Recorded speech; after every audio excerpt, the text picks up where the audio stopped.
ওই অংশের উত্তর দিবেন যে আমাদের অন্যান্য জাতিগোষ্ঠীর, মানে উনি হয়তো ৩ পার্বত্য জেলার দিবেন। আমি এর বাইরে বলছি যে বাংলাদেশের যত জায়গা আছে, যেমন আমি নিজে ফাগুয়া উৎসবে যাচ্ছি শ্রীমঙ্গলে, গারোদের উৎসব হচ্ছে, যত জাতিগোষ্ঠী আছে সবাই স্থানীয়ভাবে তাদের উৎসব করছে।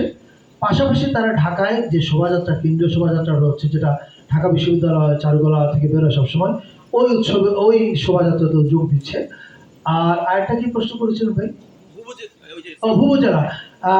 আমাদের যে একটা সিনেটে মিটিং হয়েছিল, সেখানে এই কথাটা এসেছিল। আমরা স্পষ্ট বলেছি এবং ঢাকা বিশ্ববিদ্যালয়ের প্রত্যেকে বলেছেন যে এটা একটা বিরক্তিকর জিনিস। এটা মানে শোভাযাত্রার সৌন্দর্য সবভাবে হানি করে। আমরা এটা চাই না, এবং আমি নিশ্চিত ঢাকা বিশ্ববিদ্যালয় আগামীকাল তাদের প্রেস কনফারেন্সে এটা পরিষ্কার করে বলবে।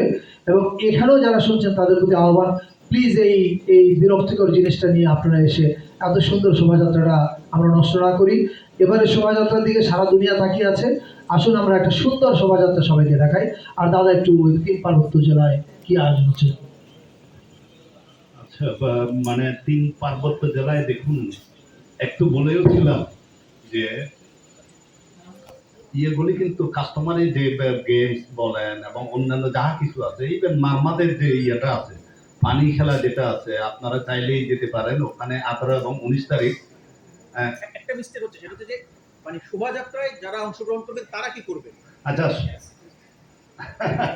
আচ্ছা, এটা অনুভূতি পাচ্ছি না আর কি। তারপরেও বলি, আমি আপনাদেরকে দাওয়াত দিয়ে নিমন্ত্রণ দিয়ে রাখতেছি যে ১৮ এবং ১৯ তারিখ, ১৮ তারিখ বান্দরবনে আমাদের যে মামাদের ট্রেডিশনাল যে পানি খেলা হয়, সেটা হচ্ছে বান্দরবনে ১৮ তারিখ।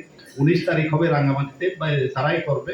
আর ১২ তারিখ আপনারা চাইলে পানছড়ি যেতে পারেন, ওখানে হাজার হাজার লোকজন একসাথে ফুল বাঁচাবে পানছড়িতে। এটা হচ্ছে সাধারণত ওইটা খুব গর্জিয়াসলি হয়, আপনারা চাইলে একটা ফটোশুট নিতে পারেন। আপনারা এছাড়া অন্যান্য জায়গায় হবে, রাঙ্গামাটিতে বেশ ভালোভাবে হবে।